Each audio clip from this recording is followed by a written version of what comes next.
안녕하세요. 송성헌입니다. 오늘 이 시간에는 한국의 산업정책에 대해서 말씀드리고자 합니다.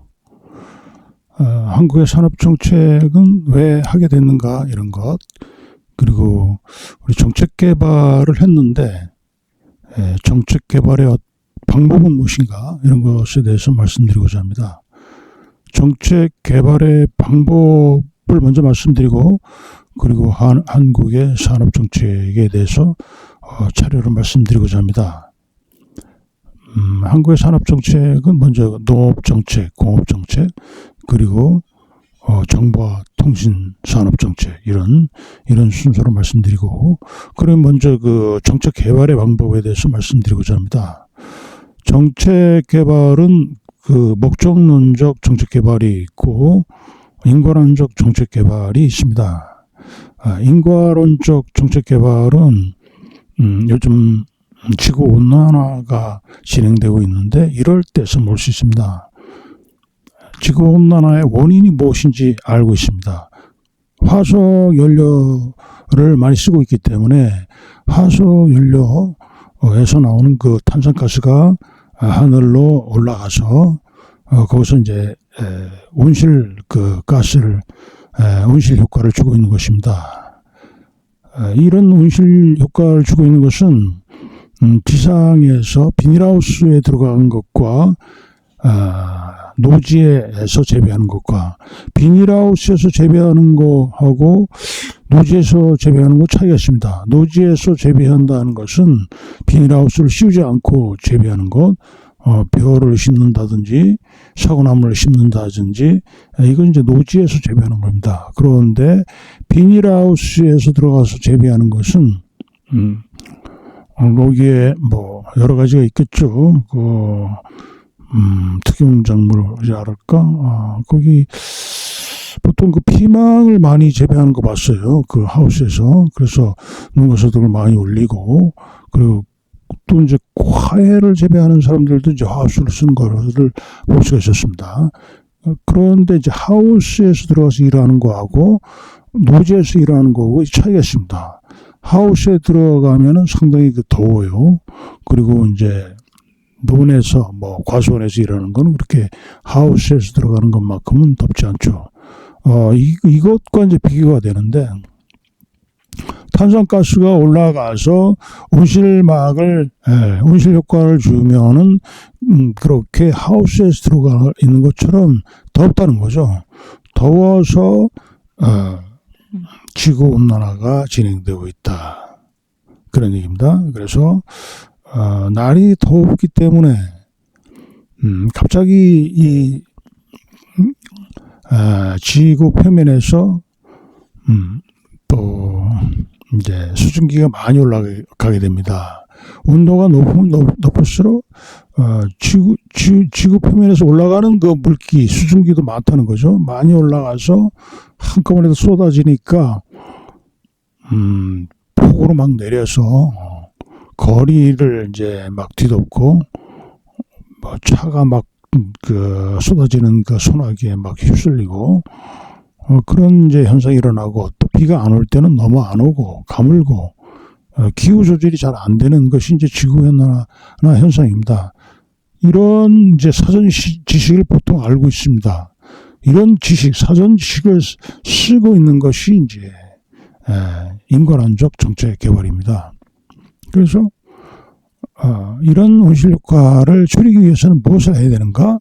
그것은 화석 연료를 쓰지 말고 대체 에너지, 재생에너지, 풍력이라든지 또 태양광이라든지 원자력, 핵발전소, 이런 건 이제 화석 연료를 안 쓰기 때문에 탄산가스를 하늘로 올리지 않게 되죠. 그래서 지금은 지구온난화를 예방하기 위해서는 그 화석 연료 대신에 재생에너지를 써야 된다. 이런 사전 지식이 이제 다 작용하고 있는 것, 이것은 이제 인과론적 정책 개발입니다. 목적도 있고 목적을 해결할 수 있는 그 수단도 이미 나와 있어요. 이런 것이 이제 인권안적 정책개발입니다. 무엇을 위해서? 지구온난화를 해결하기 위해서. 어떻게? 탄산가스를 줄인다. 탄산가스를 줄이는 실천 계획만 세우면 되는 것이 인권안적 정책개발입니다. 이에 비해서 목적론적 정책개발은 조금 다릅니다. 어떤 목적을 세우기 위한 어떤 사전 지식이 없습니다. 그리고 그 목적을 달성하기 위한 그 정책 수단도 없습니다.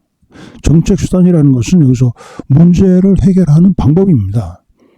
그 인과론적 정책 개발에서는 지구온난화의 문제를 해결하기 위한 목적의 수단은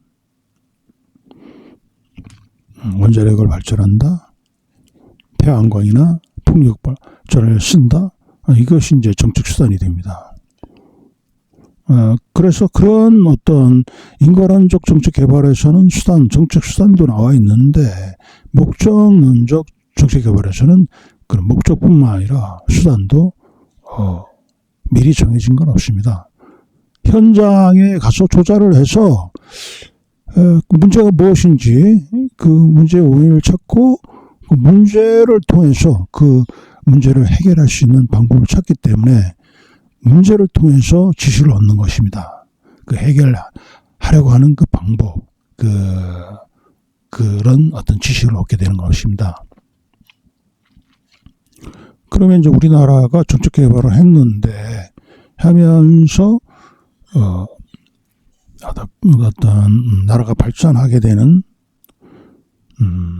절대 빈곤에서 벗어나는 산업화를 이루게 되는 또는 선진화돼가는 산업 선진화 개발도상국이 아니라 이미 선진국이 되는 이런 이제 과정을 걷게 되는 것에 정책 개발을 통해서 했는데 여기에는 그 목적론적 정책 개발을 볼 수가 있고 또 인권론적 정책 개발도 볼 수가 있습니다. 먼저 정책 개발은 농업에 대한 정책 개발에서 볼 수가 있습니다. 목적론적 정책 개발은 누구의 문제인가를 먼저 따집니다. 당시 농촌이 빈곤했는데 농업 정책을 수립하기 위해서 그러면 누구의 문제인가? 빈곤한 농업인의 문제이다 라고 했을 때 빈곤한 농업인의 문제를 해결하기 위해서 정책 개발을 했다라는 것은 목적론적 정책 개발입니다.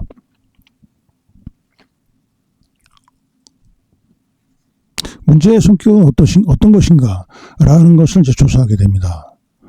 아무것도 가지고 있는 사전 지식이 없기 때문에 그 문제점에 대해서 처음부터 다 조사하게 된다. 이런 것이 이제 목적론적 정책 개발인데 조사를 해보니 농촌 빈곤의 원인은 무엇인가? 첫 번째는 고리체에 있었다. 또 식량이 부족했다. 그래서 이제 고리체를 쓰기 때문에 농민들이 이제 아주 어렵게 살고 있었는데 먹을 것도 없었고 또 입는 것도 부족해서 아이들이 그 입는 것을 제대로 못 입고 다니는 것을 농촌에서 흔히 볼 수가 있었고 그 원인이 찾아보니까 고리체에 있더라. 또 식량이 부족한 데 있더라. 이런 내용이 나왔습니다. 그러면 고리체 문제를 해결해야 되고 식량 문제를 해결해야 되고 이런 이제 문제가 생겼는데 고리체를 어떻게 문제를 해결하는가 했을 때 당시에 농촌에는 돈 많은 사람들한테 돈 없는 사람들이 빌려서 쓰고 있었는데 뭐 사부이자, 오부이자 사부이자라는 건 연 40% 준다는 얘기인데 지금 은행에 가면은 40%라는 것은 엄청난 그 이자입니다. 보통 0.5% 0. 몇 프로? 0. 몇 프로는 더 되죠. 그죠? 한 2.7% 돼요. 10% 미만이죠. 5%도 미만, 5%도 안 돼요. 그런데 거기는 10%? 100%, 400%? 그러니까 사할이라는 것은 40% 정도 되는 그런 이자입니다. 그런데 지금은 우리가 은행에 정기 예금을 할 때 한 2.7%, 2.8%? 10%가 안 되죠. 5%도 안 되죠.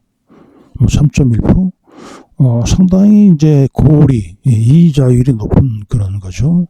그런데 이제 농촌에서 농민들이 먹을 것이 다 떨어지니까 먹고 살기 위해서 높은 이자를 물고 돈을 빌려다가 쓰고 있었다.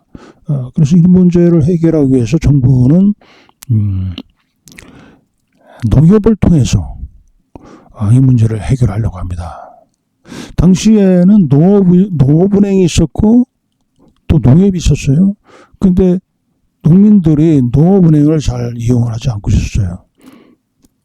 은행에서 돈을 빌려주면서 자꾸 까다로운 조건을 제시하고 있으니까 농민들이 그 농업은행은 잘 이용하지 않고 있었습니다. 대신에 이제 농협을 좀 많이 이용했기 때문에 정부는 농협은행 대신에 농협을 선택한 거예요. 농협을 선택해서 그리고 이제 제도적으로 농업은행은 없애고 농협만 살려놓는 것입니다. 그래서 이제 농민들이 농협을 통해서 이자를 싸게 해서 원금을 갚을 수 있게 이런 제도를 마련하는 것입니다.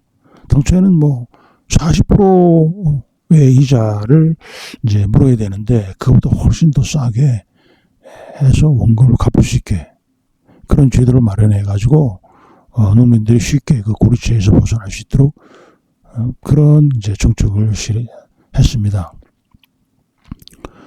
그리고 이제 농촌 문제는 또 식량을 증산해야 되는 문제가 있었는데 식량 증산을 하기 위해서는 농가 1인당 농지 면적이 많이 늘어나야 됩니다. 보통 한 3,000평은 붙여야 되는데 그 3,000평이면 1헥타인데 상당히 큰 농토인데 그 정도는 돼야 그 1년 한 식구 먹고 살 수 있을 텐데 보통 그 한마지기면은 지역에 따라 다 다른데 다 틀린데 한마지기가 이제 300평이라고 하면은 3,000평이면 10마지기예요. 한마지기에 보통 쌀 5가마가 나오거든요. 그리고 10마지기면 50가마인데 그 정도는 충분하겠죠. 그 당시에 60년대 3,000평이면 부자예요. 그렇지만 농토가 많아야지 농가 생산량이 늘어나는 것이 농토는 제한되어 있는데 아무리 무슨 수를 써봐야 농가 1인 농가당 생산량이 늘어날 수가 없다. 그래서 농업기술을 보급해야 된다. 이러한 이제 정책 수단을 찾은 것입니다. 정부에서는 당시 그 농사원이라는 지도기관이 있었고 또 그 개인들이 농촌에 있는 사람들이 또 농업 지도를 하는 그런 단체, 농업 지도 단체가 있었습니다. 사설 단체죠. 이것을 이제 통해서 농업 기술을 보급하는 것보다도 다른 별도의 그 농촌 지도 기관을 설립합니다. 그것이 이제 농촌진흥원입니다. 농촌진흥원을 설립해서 여기를 통해서 식량작물을 이제 종자 개량을 해서 이제 보급을 하게 됩니다. 그래서 이제 수확량이 늘어나게 되고 그러면서 이제 점차 조금 좋아지는 아무래도 그 식량이 좀 늘어나니까 가을에 수확하는 수확량이 늘어나니까 좀 보탬이 됐겠죠. 그리고 또 농촌진흥원에서는 생활 개선 사업도 했었습니다. 그 생활 개선 사업을 통해서 주방이라든지 거실이라든지 또 침실이라든지 아니면 화장실 이런 개량 사업을 했고 이렇게 이제 농촌 빈곤 문제를 해결하기 위해서 노력을 했는데 점차 나아졌습니다. 그 후에 이제 사람들 얘기 들어보면은 그때 못 살던 시절이 있었고 지금은 그렇게 농촌이 못 살지 않는다. 그런 얘기를 많이 듣게 됩니다. 이런 식으로 해서 농촌 문제는 고리채 문제를 농협을 통해서 해결하고 식량 증산의 문제를 농촌진흥원을 설립해서 해결했다. 하지만 그 농촌 인구가 줄어들지 않고는 농촌의 근본 문제는 해결할 수 없는 그런 상태였다. 그 농지는 그렇게 정해져 있고 농지가 더 늘어날 수 없기 때문에 그렇기 때문에 여기 한계가 있었는데 그래도 농촌진흥원에서 종자개발을 하면서 이런 문제가 점진적으로 개선이 됐습니다. 그래서 정책 개발을 목적론적 관점에서 접근을 했다. 누구의 문제를 해결하기 위해서? 빈곤한 농민의 문제를 해결하기 위해서. 정책 수단은 어떻게? 농협을 통해서 고리채를 저리로 빌려주고 문제를 해결했다. 그리고 종자개량을 통해서 또한 농촌의 생활개선 사업을 통해서 또한 그 농촌진흥원에서는 소득 장목도 개발했습니다. 소득을 높이 올릴 수 있는 어떤 그런 장목도 개발해서 보호를 해가지고 농촌의 농가소득을 올릴 수 있도록 그렇게 했습니다. 그리고 이제 농업정책만 했던 것이 아니라 어떤 공업정책도 했습니다. 공업정책도 또한 마찬가지로 누구를 위한 문제 해결인가라는 것을 찾았습니다. 그게 이제 목적론적 관점에서 접근한 거죠. 공업에서는 기업인들의 문제를 해결하기 위해서 기업인들은 어떤 문제를 가지고 있었는가? 기업인들은 돈을 벌고 싶다. 돈을 벌려면 어떻게 하는가? 수출을 해야 된다. 수출하려면 어떻게 되나? 공장을 지어야 된다. 그래서 이제 기업인들은 우리는 공장을 설립해야 된다. 우리 기술은 없으니 외국 기술을 도입해서 외국 기술을 받아들여 가지고 외국의 기술력을 빌려서 공장을 지어 가지고 물건을 만들어서 팔아야 된다. 그런 것도 있고 우리 자체적으로 비료도 만들고 기본적으로 우리가 해야 될 것을 우리가 생산해야 된다. 그렇게 그런 주장을 했습니다. 그래서 정부는 그 기업인들의 문제를 해결하기 위해서 이제 정책 개혁을 하게 되는데 그럼 어떻게 되는가? 기업의 문제는 공업의 문제고 공업의 문제는 또한 산업의 문제입니다. 그럼 산업 발달을 하기 위해서 산업이 발전하면 공업이 발달하고 공업이 발달하면 기업인들이 쓸 수 있는 그 공장도 질 수 있고 이렇게 되는데 그럼 모든 산업에 고루 투자해야 되는가 이런 문제가 있었고 아니면 공업에 집중적으로 투자를 해야 되는가 이런 또 다른 선택이 있었습니다. 그래서 기업인들은 산업 전 분야에 투자를 하지 말고 공업 분야에 특별히 이 산업 기술 분야에 투자를 해달라. 그래서 공장을 짓게 해달라. 그런 요구를 했던 것입니다. 그래서 정부는 기업인들의 문제를 해결하는 데 초점을 맞춰가지고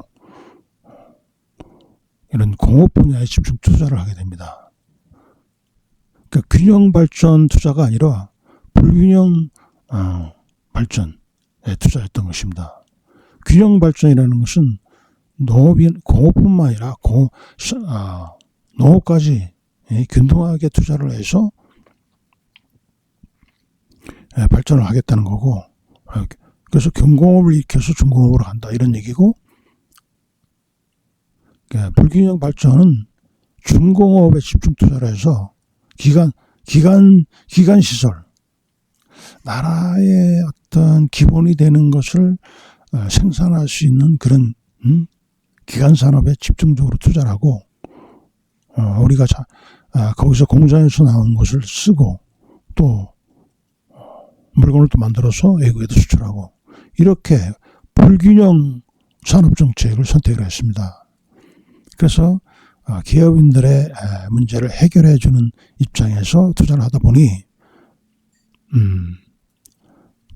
전체 국민 총 생산량은 늘어나게 되고, 그리고 이제 공장이 잘 되다 보니 공장에서 만든 것이 수출이 되고 하다 보니까 농업 인구들이 또 도시로 몰려들게 됩니다. 그래서 도시로 농민들이 빠져나오게 되니 농촌에도 농가 1인당 경지 면적이 늘어나게 된 것입니다. 그래서 기업인의 문제가 해결이 되면서 이것은 전 사회의 국민 총생산량이 늘어나는 효과, 그리고 농촌에서는 1인당 경지 면적이 늘어나는 그런 효과, 이런 것이 동시에 일어나서 농업도 좀 살기 좋아지고 공업도 좀 발전하게 되고, 이런 효과를 갖게 됩니다. 그래서 공업정책은 누구의 문제를 해결하기 위해서? 기업인의 문제를 해결하기 위해서 어떻게 공업 분야에 집중 투자함으로써 기계설비를 들여오고 외국 기술을 이용해서 그 산업이 돌아갈 수 있게 그렇게 투자를 했습니다. 이렇게 이제 어떤 목적을 찾는데 현장에 가서 조사를 하고 현장에서 나타나 있는 그 기업인들의 문제를 통해서 그 문제를 해결할 수 있는 지식을 얻고, 이렇게 이제 해결하는 것이 이제 목적론적 정책 개발이고, 농업정책이나 공업정책에서 모두 목적론적 정책 개발을 했던 것을 볼 수가 있습니다. 이 목적론적 정책 개발은 목적을 정하고 목적을 이루기 위한 그 정책 수단은 목적에 맞게 선택을 한다는 거죠. 그 다음에 인가론적 정책 개발은 이제 사전 지식을 가지고 정책을 실행하는 것입니다. 우리나라는 이제 그 다음에 정부와 산업 정책을 볼 수가 있는데, 정부와 산업 정책은 80년대 후반, 87년서부터 그 90년대 후반까지 이제 진행이 됐습니다. 이것은 이제 인가론적 정책 개발이었습니다. 87년도, 90년도, 80년대 후반, 78년도, 하여튼 그 무렵입니다. 그 무렵에 사람들은 정보화 산업이 시작될 거라고 얘기를 했습니다. 정보화 산업은 어떤 사람인가? 기계 산업과 다르다. 기계 산업은 기계를 돌려서 물건을 만드는 건데, 정보화 산업은 정보를 써서 기계를 더 효율적으로 운영하고, 정보를 통해서 어떤 유익한 정보를 얻어서 그것을 써서 어떤 유익한 것을 얻는 것, 그것이 정보 사업인데, 이것이 앞으로 유망할 거라고 이제 당시에 생각을 했고, 그 정보통신 산업을 어떻게 일으킬 수 있느냐? 그것은 전산화를 하는 것이다. 자료를 전산화한다. 그리고 자료가 전산화된 거를 통신 체계를 통해서, 온라인을 통해서 그것을 쓸 수 있게 만드는 것이다. 이게 답이 다 나와 있어요. 그래서 그거를 이제 실행하기만 하면 되는 그런 위치인데, 우리나라는 개발도상국이었지만은 당시에 80년대 중반 그 시점에서는 정보화 산업이 발달한 선진국이 하나도 없었어요. 다 비슷한 수준에서 이제 출발을 하는 것입니다. 그래서 이 정보화 산업을 잘 하면은 우리나라가 선진국이 될 것이다. 이런 생각을 했습니다. 이런 목적을 또 세우고, 그러면 선진국이 되기 위해서 우리는 정보 산업을 해야 된다. 라는 목적을 했고, 세웠고, 그럼 어떻게 하느냐? 그것은 정보의 자료를 만들고 전산화된 자료를 통신화된다. 온라인으로 운영한다. 이런 것입니다. 그럼 뭐서부터 전산을 하느냐? 민간인이 알아서 자료를 전산화하는 그런 것은 이제 수요와 공급에 맞게 되는 것이고, 사람들이 일반인이 필요한 정보가 있으니 그 필요한 사람들의 수요에 충족하기 위해서 공급으로서 자료를 정보화해 가지고 그래서 온라인으로서 서로 소통을 한다. 이런 것은 이제 자연 발생적으로 이루어지는 정보 사업이고, 우리나라는 그렇게 하지 않고 의도적으로 정부가 정책을 세워서 정보화 산업을 주도했던 것입니다. 그러니까 정보화 산업은 목적론적 정책 개발이 아니라 인권론적 정책 개발이기 때문에 답이 다 나와 있어요. 정보화 사업을 한다. 왜? 미래에 융화한 산업이기 때문에 어떻게 해야 되느냐? 자료를 전산화한다. 온라인화한다. 그래서 정부가 가지고 있는 자료를 모두 다 전산화하는 거야. 종이 자료를 전산 자료로 만드는 거예요. 종이 자료는 서울에 있는 자료는 서울에만 있어요. 그래서 제주도에 있는 사람은 그 종이 자료를 찾기 위해서 비행기 타고 서울까지 와야 됩니다. 그렇지만은 이 종이 자료가 전산화가 되면은 제주도에서 서울에 있는 정보를 자기가 볼 수가 있습니다. 이렇게 만드는 거예요. 그 정부가 가지고 있는 그 종이 자료를 먼저 다 전산화하는 것입니다. 그것을 행정 전산화부터 먼저 했어요. 행정에 있는 것부터 전산을 하자. 행정기관에 가지고 있는 그 자료는 상당히 많아요. 민원인들과 관계된 것부터 먼저 이제 정리하기 시작하는데, 민원인들과 관계된 그 자료는 주민록에서 볼 수가 있습니다. 주민록 초본, 주민록 등본, 세대별 카드, 개인별 카드. 여기에 이제 생년월일, 이름, 병력사항, 이런 것들이 있고, 주소 이동사항, 그리고 세대별 카드에는 가족사항, 가족이 나오고 들어오고, 세대주가 누구고, 본적이 어디고, 주소가 어디고, 이런 것들을 다 전산화했습니다. 전산화하기 시작했죠. 그래서 이제 정부가 이렇게 행정전산망을 만들기 시작했고, 그리고 행정뿐만 아니라 5대 국가기관 전산망을 하자. 행정망만 할 것이 아니라 다 다른 데로 다 하자. 그래서 다른 분야도 다 전산화하기 시작합니다.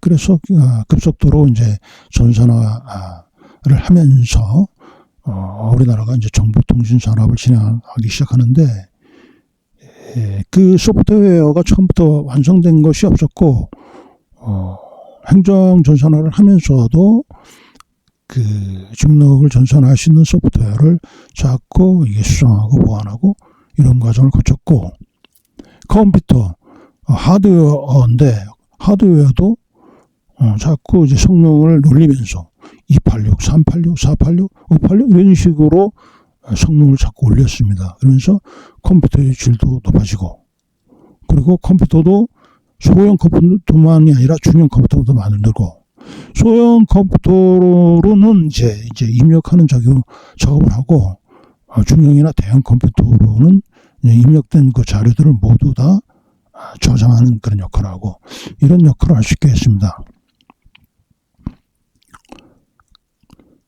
행정정사는 이제 자료를 전산화하는 그런 것도 했지만 업무도 전산화를 했습니다.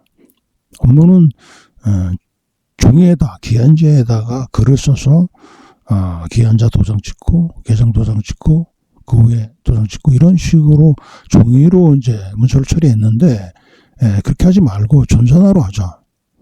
자료를 전산화한 거야. 종이를 쓸 거를 전산에다 쓴 거예요. 전산에다 써서 내가 결제하면 그 위에 사람 결제하고 또 그 위에 사람 결제하고, 이렇게 종이로 결제를 하는 게 아니라 전산 컴퓨터에서 결제를 하는 거예요. 이러다 보니까 처음에는 이 입력하는 사람들만 이 컴퓨터를 가지고 있었습니다. 자료를 전산화하기 위해서 주민록 자료를 전산하는 그 사람들만 이제 컴퓨터실에서 가지고 있었는데, 이게 점차 개인별 다 갖게 돼요. 이렇게 되니까 어떻게 되는 거예요? 컴퓨터 산업이 발달하기 시작하는 거예요. 제조 산업이.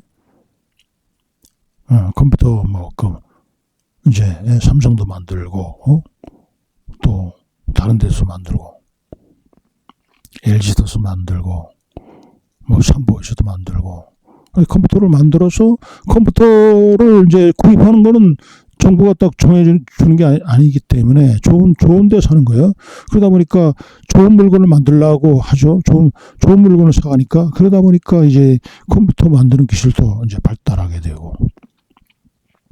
그리고 이제 소프트웨어도 실무하고 소프트웨어하고 맞지 않는 게 있어요. 퇴고를 하고 조직에서 전입을 하고 이런 게 정상적으로 수기할 때하고 똑같이 이루어져야 되는데 그게 잘 안 맞을 때가 있고, 그리고 뭐 병력사항이나 병력사항을 이제 입력하는 그 내용도 좀 틀려질 수가 있어요. 이거를 실무하고 맞추다 보니까 자연스럽게 소프트웨어의 어떤 품질도 향상이 되고, 이러면서 정보화 사업이 좀 더 발달하게 될 것 같습니다. 그리고 이제 우리나라는 전전자 교환기를 또 개발을 했어요. 전전자 교환기라는 것은 옛날에는 교환량이 이 전화를 이제 받아서 상대방에게 연결을 해줬습니다. 이것은 전전자 교환기 아니고 그냥 사람이 이제 교환에 의해서 이제 연결이 되는 건데, 이렇게 해서는 온라인이 될 수가 없어요. 그렇지만 우리가 자동적으로 접속이 될 수 있는 전전자 교환기를 개발했기 때문에, 그렇기 때문에 이제 정보통신도 이제 가능하게 되는 거예요.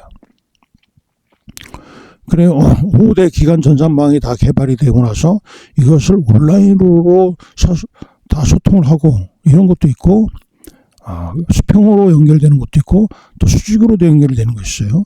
밑에 사람이 위에 사람하고 온라인화되고, 그리고 이제 담당자가 다른 자기의 어떤 자료를 볼 수 있을 뿐 아니라 온라인화된, 온라인상에서 전산화된 모든 다른 자료도 열람을 해서 업무에 참고하고, 이렇게 이제 하는 것은 통신이 이제 발달해야 가능한 그런 것입니다. 통신 발달은 정부 내부적으로만 소통해서는 안 되고, 또한 일반인들의 수요가 늘어나야지 정보통신 산업이 발달할 수 있었습니다. 그래서 초고속 인터넷을 구성하는 그런 목적을 세우게 되는데, 여기에 이제 그 위원회를 구성하게 됩니다. 정부가 이제 위원회를 구성해서 이 통신망을 지원하는 그런 역할을 합니다. 그래서 이제 이 정보통신 산업은 목적을 정하고 수단을 정하고 이런 찾는 것이 이미 나와 있는 답에서 실행 계획만 하는 거예요. 정보통신 사업을 활성화하기 위해서는 통신이 있어야 된다. 통신이 발달해야 된다. 이 답이 나와 있어요. 그런데 어떻게 발달시키냐, 그런 문제가 있었기 때문에, 그럼 먼저 정부부터 구매를 한다. 정부가 주 고객사가 고객자가 되어 가지고 통신 회선을 많이 이제 쓰게 됩니다. 통신 회선의 공급자는 당시 KT도 있었고, KT만 있었는데 여기에 SK가 참여하고 LG가 참여하고 이렇게 여러 개의 업체가 참여해서 경쟁이 일어나게 됐습니다. 그래서 통신 서비스도 점점 좋아지고, 전산화된 자료도 정부가 입력시킨 전산화 자료만 나오는 것이 아니라 민간인들도 자료를 입력해서 관광, 홍보 이런 자료를 입력해서 온라인화 시키니까, 그러니까 이제 사람들이 컴퓨터상에서 온라인으로 그런 유익한 정보를 얻어 쓰게 되었고, 그런데 이제 사람들이 점차 컴퓨터로만 이런 정보를 얻는 것이 아니라 들고 다니면서 정보를 확인해야 되겠다 하는 수요가 발생하기 시작하면서부터 핸드폰을 만들기 시작한 것입니다. 그래서 이제 핸드폰을 만들어서 여기서 이제 정보를 쉽게 이제 얻게 되는 거죠.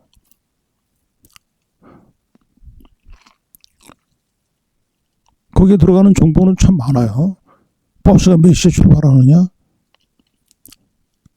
어떻게 버스 집에 사느냐, 어디 가서 차를 타느냐, 이런 것이 다 되기 때문에 이제는 전산 자료가 없으면 불편하게 돼 있어요.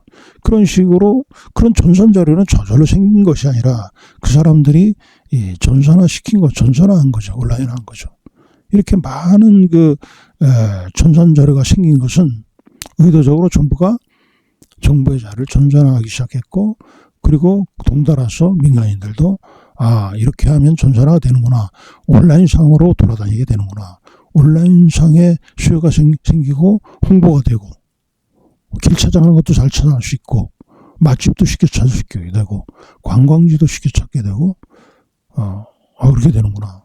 그래서 누가 시키지 않아도 수요가 있기 때문에 공급을 해주는 거예요.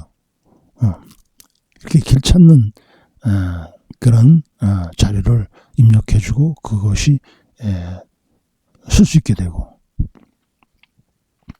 블로그를 만들고 카페를 만들고, 이렇게 다 전산화된 자료들입니다. 이런 자료들이 이제 돌아다니기 시작하면서 정보통신 산업은 활성화되기 시작했고, 우리나라는 그 컴퓨터 제조 능력이 월등해지고, 또 핸드폰 제조 능력이 또 월등해졌습니다. 그래서 다른 나라와 비슷하게 출발했지만 우리가 먼저 앞서간 거예요.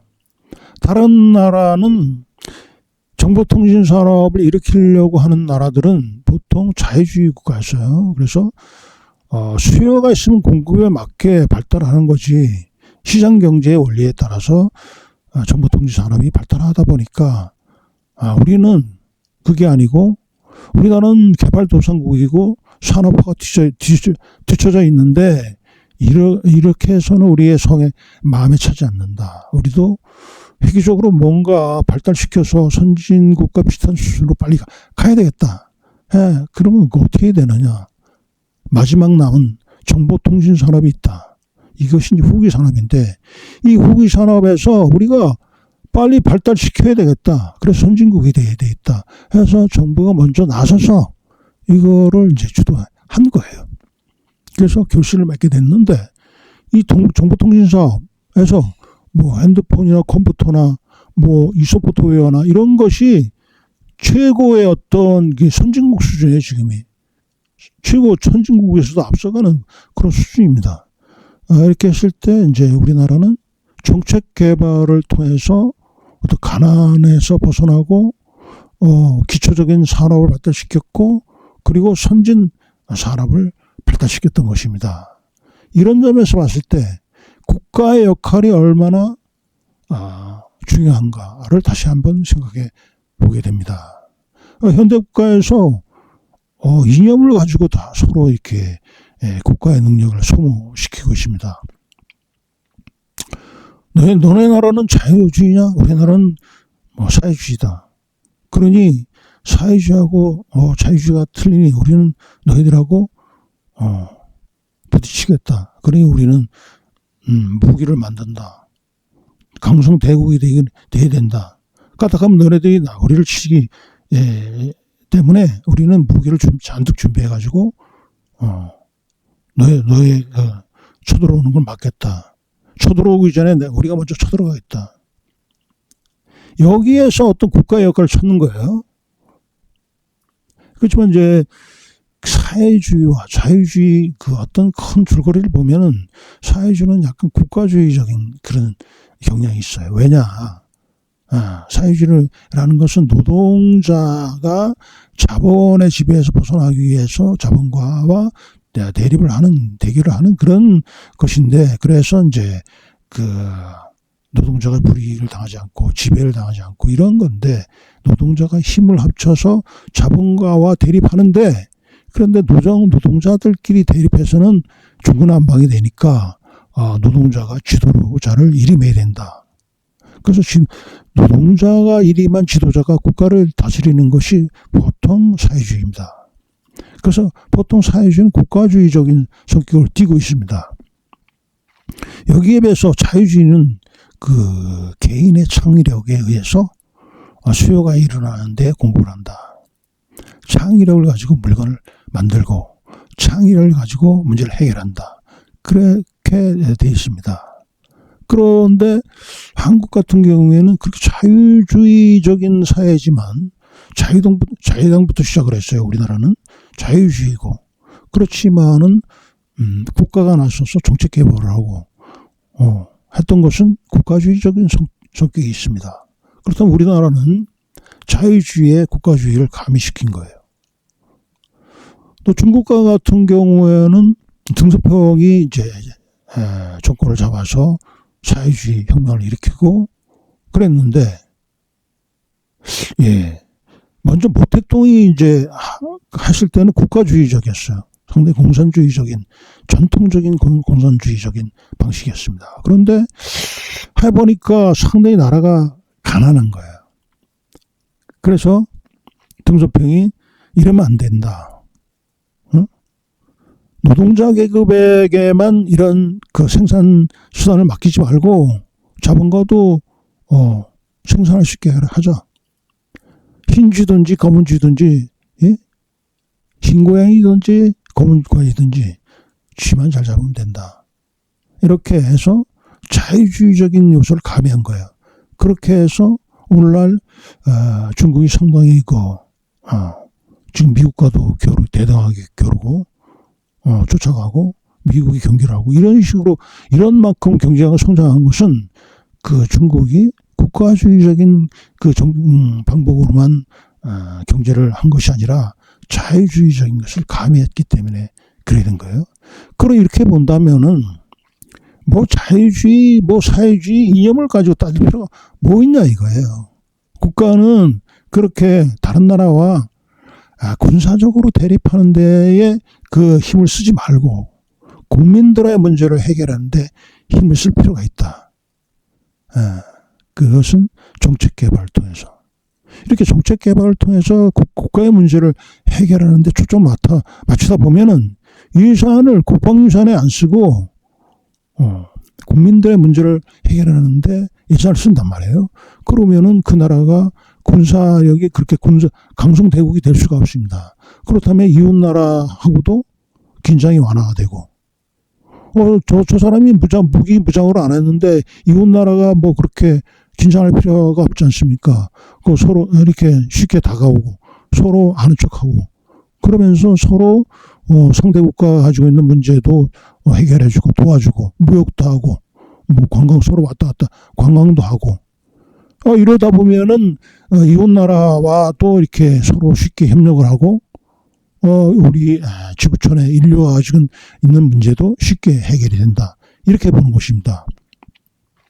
그래서 어떤 국가의 역할을 군사력을 높이고 사회주의, 자유주의 이념의 어떤 순수성을 따지는 데에 국가의 능력을 소비하지 말고 국민들의 문제를 해결하는 데 국가의 능력을 발휘해야 된다. 이렇게 보는 것입니다. 그런 점에서 한국이 선택한 이런 정책 개발은 한번 되돌아볼 필요가 있습니다. 한국에서 정책 개발을 통해서 이루어진 농업 정책, 공업 정책, 그리고 정부와 산업 정책, 이것이 어떻게 성과를 거두게 되는지 여기서 국가가 어떤 역할을 했는지 여기서 국가의 기능과 역할을 다시 찾을 수 있고 여기서부터 우리는 모두 함께 잘 살 수 있는 평화의 길을 찾을 수 있을 것입니다.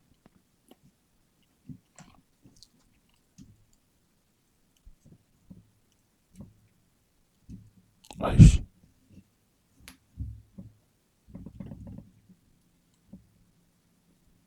알았어.